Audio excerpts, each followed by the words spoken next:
بخاری شریف کی حدیث ہے، بخاری شریف کی حدیث نمبر 125. ہم سے قیس بن حفص نے بیان کیا، ان سے عبد الواحد نے، ان سے عمش سلیمان بن مہران نے ابراہیم کے واسطے سے بیان کیا. انہوں نے علقمہ سے نقل کیا. انہوں نے عبداللہ بن مسعود رضی اللہ تعالیٰ عنہ سے روایت کیا. وہ کہتے ہیں کہ ایک مرتبہ میں رسول کریم صلی اللہ علیہ وسلم کے ساتھ مدینہ کے کھنڈرات میں چل رہا تھا اور آپ کھجور کی چھڑی پر سہارا دے کر چل رہے تھے تو کچھ یہودیوں کا ادھر سے گزر ہوا. ان میں سے ایک نے دوسرے سے کہا کہ آپ سے روح کے بارے میں کچھ پوچھو. ان میں سے کسی نے کہا مت پوچھو، ایسا نہ ہو کہ وہ کوئی ایسی بات کہہ دے جو تمہیں ناگوار ہو. مگر ان میں سے بعض نے کہا کہ ہم ضرور پوچھیں گے. پھر ایک شخص نے کھڑے ہو کر کہا اے ابو القاسم، روح کیا چیز ہے؟ آپ صلی اللہ علیہ وسلم نے خاموشی اختیار فرمائی. میں نے دل میں کہا کہ آپ پر وحی آ رہی ہے، اس لیے میں کھڑا ہو گیا. جب آپ صلی اللہ علیہ وسلم سے وہ کیفیت دور ہو گئی تو آپ صلی اللہ علیہ وسلم نے قرآن کی یہ آیت جو اس وقت نازل ہوئی تھی تلاوت فرمائی. اے نبی، تم سے یہ لوگ روح کے بارے میں پوچھ رہے ہیں، کہہ دو کہ روح میرے رب کے حکم سے ہے اور تمہیں علم کا بہت تھوڑا حصہ دیا گیا ہے، اس لیے تم روح کی حقیقت نہیں سمجھ سکتے. امش کہتے ہیں کہ ہماری قرات میں وما اوتو ہے، وما اوتی تم نہیں. اس بارے میں کہ کوئی شخص بعض باتوں کو اس خوف سے چھوڑ دے کہ کہیں لوگ اپنی کم فہمی کی وجہ سے اس سے زیادہ سخت یعنی ناجائز باتوں میں مبتلا نہ ہو جائے. اس بارے میں حدیث ہے. ہم سے عبید اللہ بن موسیٰ نے اسرائیل کے واسطے سے نقل کیا. انہوں نے ابو اسحاق سے اسود کے واسطے سے بیان کیا. وہ کہتے ہیں کہ مجھ سے عبداللہ بن زبیر رضی اللہ تعالیٰ عنہ نے بیان کیا کہ حضرت عائشہ رضی اللہ تعالیٰ عنہ تم سے بہت باتیں چھپا کر کہتی تھی، تو کیا تم سے کعبہ کے بارے میں بھی کچھ بیان کیا؟ میں نے کہا ہاں. مجھ سے انہوں نے کہا کہ رسول اللہ صلی اللہ علیہ وسلم نے ایک مرتبہ ارشاد فرمایا تھا کہ اے عائشہ رضی اللہ تعالیٰ عنہ، اگر تیری قوم یعنی دور جاہلیت کے ساتھ قریب نہ ہوتی بلکہ پرانی ہو گئی ہوتی. ابن زبیر رضی اللہ تعالیٰ نے کہا یعنی زمانہ کفر کے ساتھ قریب نہ ہوتی تو میں کعبہ کو توڑ دیتا اور اس کے لیے 2 دروازے بنا دیتا. ایک دروازے سے لوگ داخل ہوتے اور دوسرے دروازے سے باہر نکلتے. بعد میں ابن زبیر نے یہ کام کیا. حدیث اس بارے میں کہ علم کی باتیں کچھ لوگوں کو بتانا اور کچھ لوگوں کو نہ بتانا اس خیال سے کہ ان کی سمجھ میں نہ آئیں گی، یہ عین مناسب ہے، کیونکہ حضرت علی رضی اللہ تعالیٰ عنہ کا ارشاد ہے کہ لوگوں سے وہ باتیں کرو جنہیں وہ پہچانتے ہوں. کیا تمہیں یہ پسند ہے کہ لوگ اللہ اور اس کے رسول کو جھٹلا دیں؟ ایک اور حدیث ہم سے عبید اللہ بن موسیٰ نے معروف کے واسطے سے بیان کیا. انہوں نے طفیل سے نقل کیا. انہوں نے حضرت علی رضی اللہ تعالیٰ عنہ سے مضمون حدیث حدث الناس بما یعرفون بیان کیا. ترجمہ گزر چکا ہے. ہم سے اسحاق بن ابراہیم نے بیان کیا. ہم سے معاذ بن حشام نے بیان کیا. اس نے کہا کہ میرے باپ نے قتادہ کے واسطے سے نقل کیا. وہ انس بن مالک سے روایت کرتے ہیں کہ ایک مرتبہ حضرت معاذ بن جبل رسول اللہ صلی اللہ علیہ وسلم کے پیچھے سواری پر سوار تھے. آپ صلی اللہ علیہ وسلم نے فرمایا اے معاذ، میں نے عرض کیا حاضر ہوں یا رسول اللہ. آپ صلی اللہ علیہ وسلم نے دوبارہ فرمایا اے معاذ، میں نے عرض کیا حاضر ہوں اے اللہ کے رسول. آپ صلی اللہ علیہ وسلم نے 6 بار فرمایا اے معاذ، میں نے عرض کیا حاضر ہوں اے اللہ کے رسول. 3 بار ایسا ہوا. اس کے بعد آپ صلی اللہ علیہ وسلم نے فرمایا کہ جو شخص سچے دل سے اس بات کی گواہی دے کہ اللہ کے سوا کوئی معبود نہیں ہے اور محمد صلی اللہ علیہ وسلم اللہ کے سچے رسول ہیں، اللہ تعالیٰ اس کو دوزخ کی آگ پر حرام کر دیتا ہے. میں نے کہا یا رسول اللہ، کیا اس بات سے لوگوں کو باخبر نہ کر دوں تاکہ وہ خوش ہو جائیں؟ آپ صلی اللہ علیہ وسلم نے فرمایا اگر تم یہ خبر سناؤ گے تو لوگ اس پر بھروسہ کر بیٹھیں گے اور عمل چھوڑ دیں گے. حضرت معاذ رضی اللہ تعالیٰ نے انتقال کے وقت یہ حدیث اس خیال سے بیان فرما دی کہ کہیں حدیث رسول چھپانے کے گناہ پر ان سے آخرت میں مواخذہ نہ ہو۔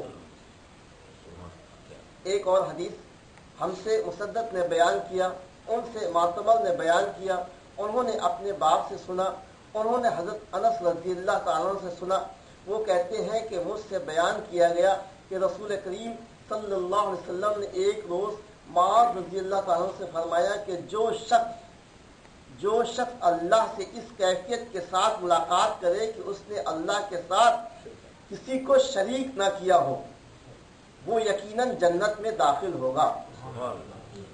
معاذ بولے یا رسول اللہ، کیا میں اس بات کی لوگوں کو بشارت نہ سنا دوں؟ آپ صلی اللہ علیہ وسلم نے فرمایا نہیں، مجھے خوف ہے کہ لوگ اس پر بھروسہ کر کے بیٹھیں گے، عمل یعنی چھوڑ دیں گے۔ ایک اور ہے حدیث بخاری کی اس بیان میں کہ حصول علم میں شرمانا مناسب نہیں ہے۔ مجاہد کہتے ہیں کہ متکبر اور شرمانے والا آدمی علم حاصل نہیں کر سکتا۔ ام المومنین حضرت عائشہ رضی اللہ تعالیٰ عنہ کا ارشاد ہے کہ انصار کی عورتیں اچھی عورتیں ہیں کہ شرم انہیں دین میں سمجھ پیدا کرنے سے نہیں روکتی، یعنی شرم کی وجہ سے کوئی مسئلہ وہ پوچھنے سے ہچکچاتی نہیں، آج بھی نہیں جائیں گے۔ ایک اور حدیث ہے، ہم سے محمد بن سلام نے بیان کیا، کہا ہم سے ابو معاویہ نے خبر دی، ان سے حشام نے اپنے باپ کے واسطے سے بیان کیا، انہوں نے زینب بن ام سلمہ کے واسطے سے نقل کیا، وہ اپنی والدہ ام المومنین حضرت ام سلمہ رضی اللہ تعالیٰ عنہ سے روایت کرتی ہیں کہ ام سلیم نامی ایک عورت رسول کریم صلی اللہ علیہ وسلم کی خدمت اقدس میں حاضر ہوئی اور عرض کیا، یا رسول اللہ، اللہ تعالیٰ حق بات کرنے سے نہیں شرماتا، اس لیے میں پوچھتی ہوں کہ کیا احتلام سے عورت پر بھی غسل ضروری ہے؟ آپ صلی اللہ علیہ وسلم نے فرمایا کہ ہاں، جب عورت پانی دیکھ لے یعنی کپڑے وغیرہ پر منی کا اثر معلوم ہو تو یہ سن کر حضرت ام سلمہ رضی اللہ تعالیٰ عنہ نے شرم کی وجہ سے اپنا چہرہ چھپا لیا اور کہا، یا رسول اللہ، کیا عورت کو بھی احتلام ہوتا ہے؟ آپ نے فرمایا، ہاں، تیرے ہاتھ خاک آلود ہو، پھر کیوں اس کا بچہ اس کی صورت کے مشابہ ہوتا ہے، یعنی یہی اس کے احتلام کا ثبوت ہے۔ ایک اور حدیث ہم سے اسماعیل نے بیان کیا، ان سے مالک نے عبداللہ بن دینار کے واسطے سے بیان کیا، وہ عبداللہ بن عمر سے روایت کرتے ہیں کہ رسول اللہ صلی اللہ علیہ وسلم نے ایک مرتبہ فرمایا کہ درختوں میں سے ایک درخت ایسا ہے جس کے پتے کبھی نہیں جھڑتے اور اس کی مثال مسلمان جیسی ہے، مجھے بتلاؤ وہ کیا درخت ہے؟ تو لوگ جنگلی درختوں کی سوچ میں پڑ گئے اور میرے دل میں آیا کہ میں بتلا دوں کہ وہ کھجور کا پیڑ ہے۔ عبداللہ کہتے ہیں کہ پھر مجھے شرم آ گئی اور میں چپ ہی رہا، تب لوگوں نے عرض کیا، یا رسول اللہ، آپ بھی خود اس کے بارے میں بتلائیے۔ آپ صلی اللہ علیہ وسلم نے فرمایا وہ کھجور ہے۔ عبداللہ کہتے ہیں کہ میرے جی میں جو بات تھی وہ میں نے اپنے والد حضرت عمر رضی اللہ تعالیٰ کو بتلائی۔ وہ کہنے لگے کہ اگر تو اس وقت کہہ دیتا تو میرے لیے ایسے قیمتی سرمایہ سے زیادہ محبوب ہوتا۔ اس نے اپنی کمسنی کی وجہ سے عبداللہ عمر رضی اللہ عنہ چھوٹے چھوٹے پر وجہ سے کیا جواب نہیں دیا، یہ جبکہ اس کو صحیح جواب معلوم تھا۔ تو حضرت عمر رضی اللہ تعالیٰ جو ان کے والد ہیں، انہوں نے کہا اگر تم اس وقت بول دیتے تو میرے لیے کتنا قابل شک ہوتا ہے۔ اسی بارے میں ایک اور حدیث ہے کہ مسائل شریعہ معلوم کرنے میں جو شخص کسی معقول وجہ سے شرمائے وہ کسی دوسرے آدمی کے ذریعے سے مسئلہ معلوم کرے۔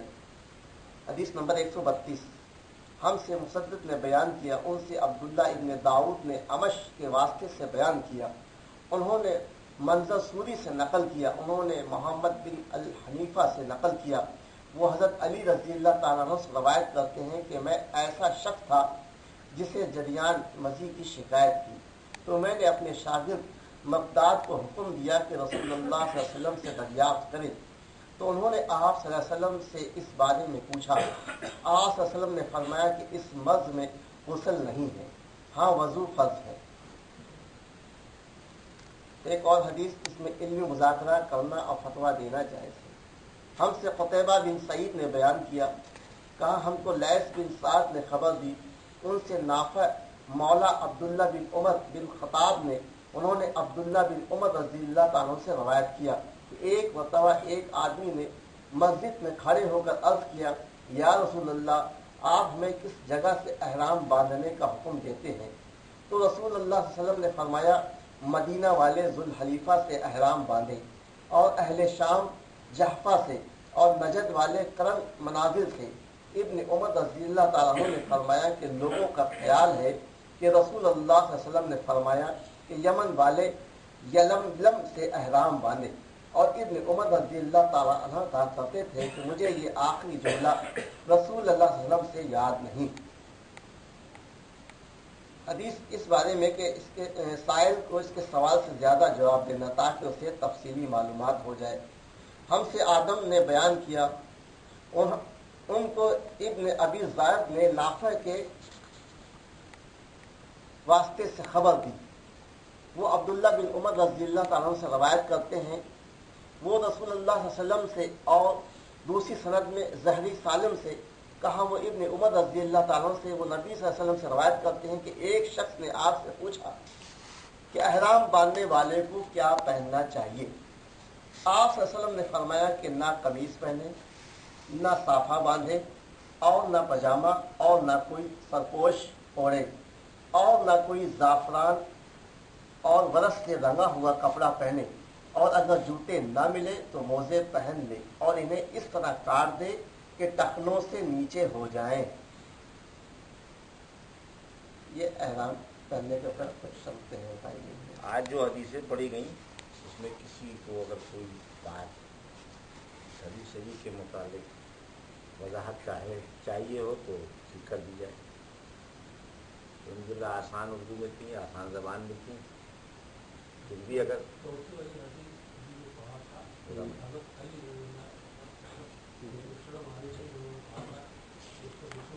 اس سے پہلے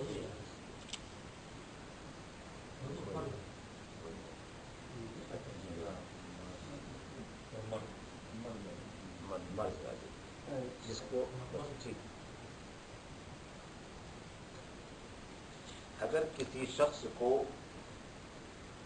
کوئی مرض لاحق ہو، جیسے پیشاب کا قطرے آ رہے ہوں یا پیشاب کے خام سے گیلا چپچپا جیسی سادہ کو برابر رستا رہا ہو، اس طرح کا کوئی امراض کی شکل میں اگر کوئی بھی ایسی اس کے ساتھ یہ چیز لاحق ہے تو اللہ کے نبی صلی اللہ علیہ وسلم نے اس کے لیے فرمایا کہ وہ استنجا کر کے ہر بار وضو نماز کے لیے تازہ وضو کر لے، اس کے لیے غسل واجب نہیں، کیونکہ یہ مرض کی شکل ہے۔ ایسے ہی عورتوں کے لیے بھی ہے کہ اگر کوئی مرض ان کو لاحق ہے کہ ہاں ان کو اس طرح کا کوئی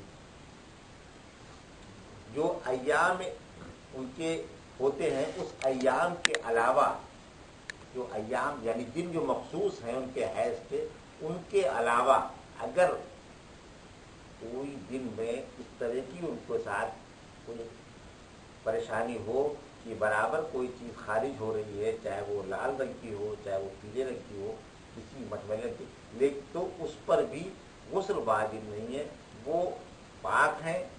ہر نماز سے پہلے استنجا کریں، وضو کریں اور اپنی نماز مکمل کریں۔ اللہ رب العزت نے عورتوں کو حالت ایام میں نماز معاف کر رکھی۔